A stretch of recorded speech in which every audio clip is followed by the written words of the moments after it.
India versus New Zealand तीसरे test match के pitch की पहली तस्वीर आ चुकी है मुंबई वानखेड़े से, और लोग कयास लगा रहे हैं कि जब पिच को देखने के बाद लोग बोल रहे हैं अरे भाई देखो बीसीसीआई ने कैसे टीम को फेवर किया है, कैसे बीसीसीआई ने एक फ्लैट ट्रैक देकर ये बोल दिया कि भाई व्हाइट वॉश से बचो, व्हाइट वॉश होने वाला तो उससे बचो, 3-0 कहीं न्यूजीलैंड हमको हरा ना दे, इसके डर से फ्लैट पिच दे दिया और अपने बल्लेबाजों को बोला पैराडाइज है यहां पर तो रन बनाओ। लेकिन सच्चाई ये नहीं है गुरु, सच्चाई ये नहीं है। ये रेड सॉइल की पिच जरूर है, लेकिन यहाँ पर बाउंस अच्छा मिलेगा, बाउंस अच्छा कैरी करता है और सीमर्स को अच्छी खासी मदद मिलेगी। तीसरे, चौथे और पांचवें दिन स्पिनर भी गेम में आएंगे, अच्छी खासी बॉल टर्न होगी, लेकिन रन्स भी हैं पिच पर, ये इस बात से हम मुकर नहीं सकते। रन्स हैं अच्छे खासे पिच पर, रन्स रहेंगे।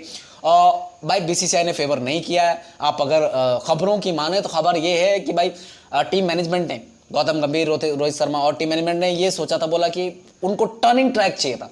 उन्होंने एमसीए से टर्निंग ट्रैक मांगा था कि हमें क्या चाहिए, टर्निंग ट्रैक चाहिए। मतलब मेरी समझ में बात नहीं आई कि आप पुणे में एक गड्ढे में गए और दूसरा गड्ढा मांग रहे हो, कि दूसरा गड्ढा खोद रहे हो, जबकि आपको पता कि आपके बल्लेबाज स्पिन के सामने नहीं टिक रहे, स्पिन ट्रैक पर नहीं सर्वाइव कर पा रहे हैं, थोड़ा स्पिन और ही बॉल आपके बल्लेबाज चल दे रहे हैं, और वही न्यूजीलैंड उस चीज का फायदा उठा रहा है। आप फिर से वही गड्ढा खोद रहे हो कि नहीं जी हमें फिर से चाहिए, फिर से हमें गड्ढे में गिरना और 3-0 से सीरीज हारनी है, एक ऐतिहासिक हार हारनी है जो इससे पहले कभी नहीं हुआ।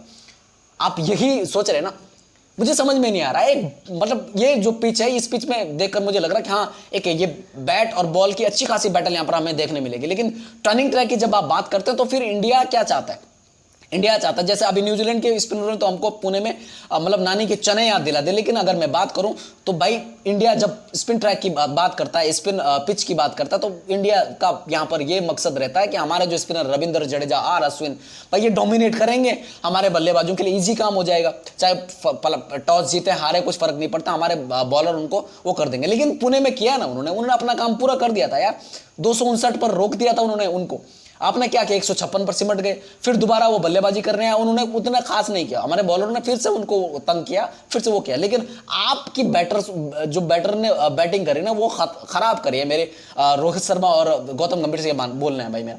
लेकिन अगर देखें तो फिर भी वही करना है कि दूसरा बार भी वही गड्ढा खोदना कि हमें फिर से वो चाहिए। खैर जो पिच मिली है वो पिच बिल्कुल मेरे को लगता है ये बेहतरीन पिच है, बैटल अच्छी होगी, बॉल और बैट के बीच अच्छी खासी बैटल हमें देखने मिलेगी, रन्स मिलेंगे।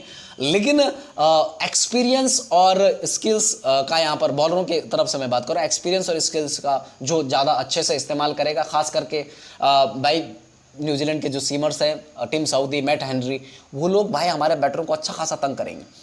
ऐसा नहीं कि बुमराह तंग नहीं करेंगे, यहाँ से अगर आकाशदीप, मोहम्मद सिराज जो भी खेलते हैं वो तंग नहीं करेंगे, लेकिन वो उनके पास एक्सपीरियंस की कमी नहीं है, भरपूर एक्सपीरियंस है। उनको पता है कि रेड सॉइल की पिच पर जहाँ पर बाउंस अच्छा होता है वहाँ पर बॉल कैसे करी जाती है। और हमारे बैटरों का रहा है जब भी प्रॉपर टेस्ट लेंथ उनको खेलने मिलती है, पैसेंस नहीं ना, अब T20 इतना खेलते हैं कि भाई उनको लगता है नहीं जी हर बॉल पर रन चाहिए, ऐसा लीव करना या वो करना कि टाइम बिताना क्रीज पर, वो हमारे बल्लेबाजों को अभी आ नहीं रहा है। चाहे किसी की भी बात कर लें आप, एक केएल राहुल को छोड़कर लेकिन केएल राहुल खेल नहीं रहे, खैर मजाक कर रहा हूँ भाई। यशस्वी की बात कर लें, रोहित की बात कर लें, पहली बॉल से मारना चालू करते हैं। शुभमन थोड़ा सा एक बल्लेबाज है जो मतलब टाइम बिताना पसंद करते हैं, लेकिन वो भी अब थोड़ा सा तू चल में आया वाला सीन हो गया। विराट कोहली तीसरे, चौथे, पांचवें स्टंप पर बॉल होती है, अगर बॉलर लगातार बॉल वहां पर कर रहा है तो चलो वो एक बॉल छोड़ेंगे, 2 छोड़ेंगे, 3 छोड़ेंगे, 4 छोड़ेंगे, लेकिन पांचवी बॉल भी अगर वहीं आ रही तो वो अटेम्प्ट करेंगे अपना शॉट, अपना कवर ड्राइव या फिर वो कट शॉट वो अटेम्प्ट करेंगे और आउट हो जाएंगे। खैर वापस सरफराज खान भाई, वो उन्होंने इन पिचेस पर बहुत टाइम बिताया, बहुत खेला है इन पिचेस पर, डोमेस्टिक क्रिकेट खेली है और इन पिचेस पर उन्होंने बहुत रन बनाए, तो सरफराज खान हो सकता है इस चीज़ का काफ़ी अच्छा फायदा उठाए। खैर इंडियन बॉलिंग की अगर मैं बात करता हूं, मैं ज़्यादा बैटिंग की इसके लिए बात नहीं कर रहा हूं क्योंकि है रन्स यार, पिच में रन्स हैं, ऐसा कुछ नहीं है कि घबराने की जरूरत नहीं है। लेकिन बॉलरों के लिए थोड़ा सा मुझे लगता है कि भाई अगर कंपेयर करूं मैं न्यूजीलैंड के बॉलरों से, तो इंडियन बॉलिंग लाइनअप मुझे लग रहा है कि उस हिसाब से थोड़ा हल्का लग रहा है। जसप्रीत बुमराह के अलावा हमारे पास एक्सपीरियंस नहीं। जसप्रीत बुमराह भाई जितना उन्होंने खेला है, जितना किया है, वो फ्लैट ट्रैक पर भी अच्छी खासी बॉल करते हैं। ये फ्लैट नहीं है ट्रैक, मैंने बताया आपको, बाउंसी ट्रैक, अच्छा खासा बाउंस कैरी करेगा, सीम होगी बॉल। लेकिन जसप्रीत बुमराह के अलावा हमारे पास है क्या? मोहम्मद सिराज अटैकिंग जाते हैं, वो प्रॉपर टेस्ट लेंथ उन्होंने बहुत टाइम से उन्होंने छोड़ रखी, मैं प्रॉपर टेस्ट लेंथ डालूंगा नहीं। अगर बात करें आकाशदीप की, तो आकाशदीप साहब मुझे लगता है कि उनके पास एक्सपीरियंस नहीं, उनका ये खुद चौथा पांचवा है, लेकिन डोमेस्टिक में उन्होंने ऐसी पिचेस पर बहुत बॉल करी तो उस चीज़ का फायदा मिल सकता है। हर्षित राणा अभी अभी अच्छा खासा करके आ रहे हैं तो रणजी में, तो मेरे को लगता है कि वो भी अच्छी खासी बॉल डाल सकते हैं, क्योंकि मुझे नहीं लग रहा कि हर्षित ये मोहम्मद सिराज के साथ में जाने वाली। हर्षित राणा को अगर बुलाया तो ये हर्षित राणा, आकाशदीप और बुमराह के साथ में जाएंगे। एक्सपीरियंस के लिहाज से भले ही इंडिया थोड़ा पीछे दिख रहा है, लेकिन मेरे को लगता है जो कंडीशंस हैं, जो बात करें पिच की जहां पर हमारे बॉलरों ने अच्छी खासी बॉल करे तो उस चीज़ का फायदा मिल सकता है। लेकिन एक्सपीरियंस के लिहाज से देखें तो न्यूजीलैंड के बॉलर्स भाई खुश होंगे भाई, वो देखेंगे बाउंसी पिच है भाई। आपने क्या देखा बेंगलोर में, देखा ना बेंगलोर में अच्छा खासा बाउंस था, बेंगलोर में अच्छा खासा बाउंस था, उस पिच पर रन्स थे। हमारे बैटरों ने पहले सेशंस में बिल्कुल भी पेशेंस नहीं दिखाया। पहले सेशन में आपने देखा रहेगा, क्योंकि भाई क्या यशस्वी मारने के लिए गए, रोहित मारने के लिए गए भाई, विराट का भी वही हाल हुआ, फिर जितने भी बल्लेबाज आए सब लोग ऐसे गए, 46 पर ऑल आउट हो गए थे हम लोग। रीजन भाई बाउंस अच्छा था, सीमर्स को मदद मिल रही थी, हमारे बल्लेबाजों ने सोचा नहीं जी हम इस फ्लैट ट्रैक पे हम ऐसा ही मारेंगे। उसके बाद आप देखा कि जब न्यूजीलैंड बल्लेबाजी करने आए उन्होंने तो 400 से ज़्यादा रन लगा दिए। फिर हम आए दोबारा, हमने भी 400 से ऊपर रन लगा दिए। हुआ ये कि भाई हमने जो बाद में समझ आया हमको कि भाई इस पिच पर थोड़ा मतलब है मदद है, लेकिन पहला 1 घंटा जो है वो थोड़ा मतलब बिताना पड़ेगा, थोड़ा टाइम देना पड़ेगा, बॉलरों को इज्जत देनी पड़ेगी, कंडीशंस की रिस्पेक्ट करनी पड़ेगी। भाई बाउंस है, सीम हो रही बॉल तो बॉलरों को इज्जत दो। यहाँ पर करना पड़ेगा, मुंबई में ये सब करना पड़ेगा। बाउंस ट्रैक है, रेड सॉइल है, तो फिर अगर ऐसा नहीं किया 1 आधा घंटा, अगर टॉस जीत कर पहले बल्लेबाजी करेंगे रोहित शर्मा, जो भी टॉस जीतेगा, खास नहीं कि रोहित शर्मा ही टॉस जीतेंगे, हो सकता है कि टॉम लिंथम टॉस जीता है, लेकिन अगर रोहित शर्मा टॉस जीतेंगे तो पहले बल्लेबाजी करेंगे, और पहले बल्लेबाजी कर 1 आधा घंटा तो ऐसा निकालना पड़ेगा कि भाई बहुत नाजुक तरीके से, विकेट नहीं जानी चाहिए, विकेट नहीं फेंकनी चाहिए, रन्स ना आए चलेगा। लेकिन हमारे बल्लेबाज ऐसा कहाँ करते हैं, वो बोलते हैं रन्स आने चाहिए भाई, 60-70 पर 2 भी हो जाए तो चलेगा।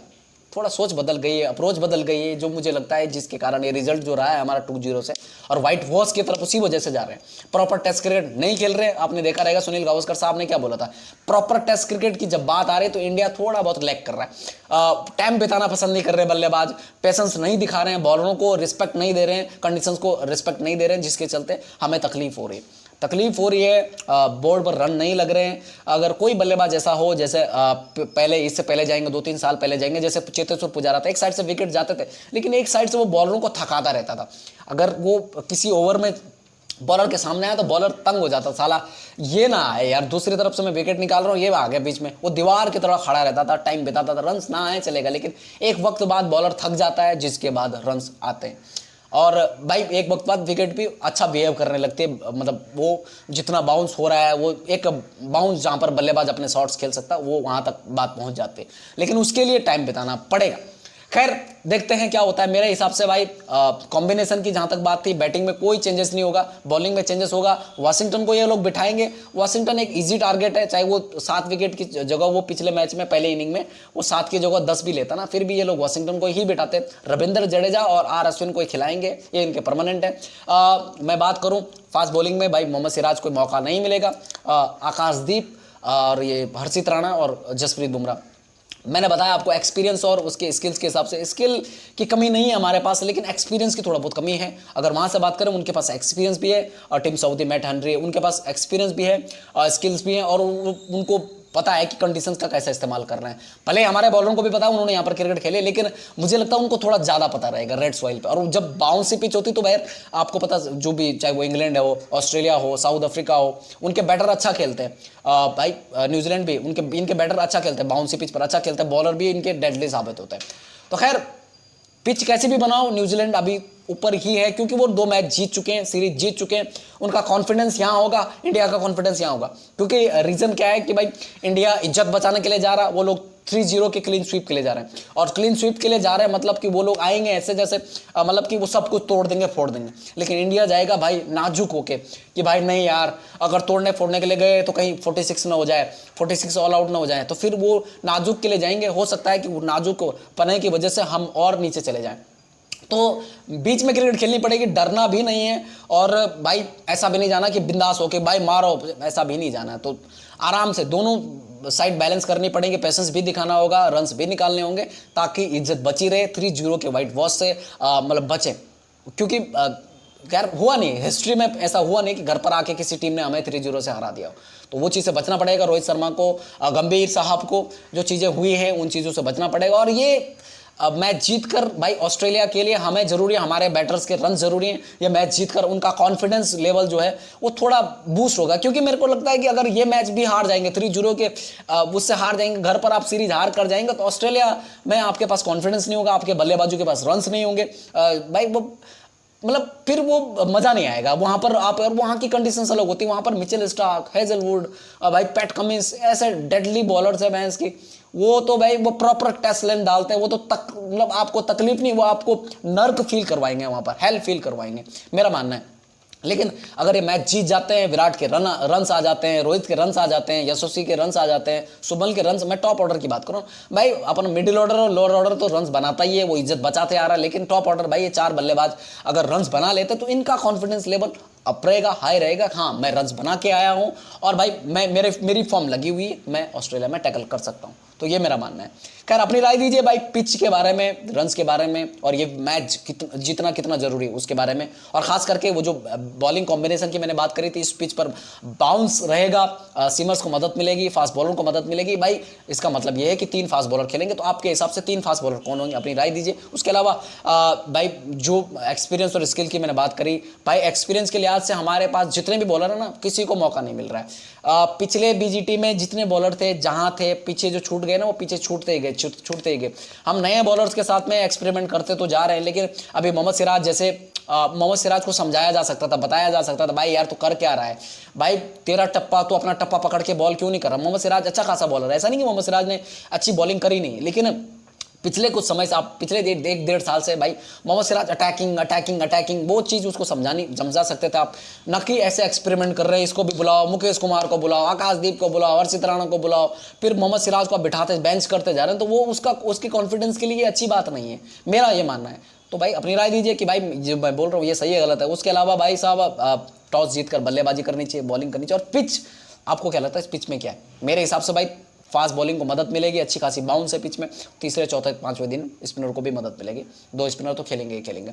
और मेरा ये मानना, अपनी राय दीजिए और साथ साथ ये बता के जाइए कि कौन जीतने वाला है ऐसी पिच पर। अगर इस पिच पर भी रन्स नहीं निकले तो इंडिया को कहाँ जाकर खिलवाना है, इनको चांद पे लेके जाए, अहमदाबाद लेके जाना पड़ेगा इनको, अहमदाबाद वाली पिच पर लेके जाना पड़ेगा, वहां पर रन्स निकलेंगे फिर, और कुछ नहीं कर सकते।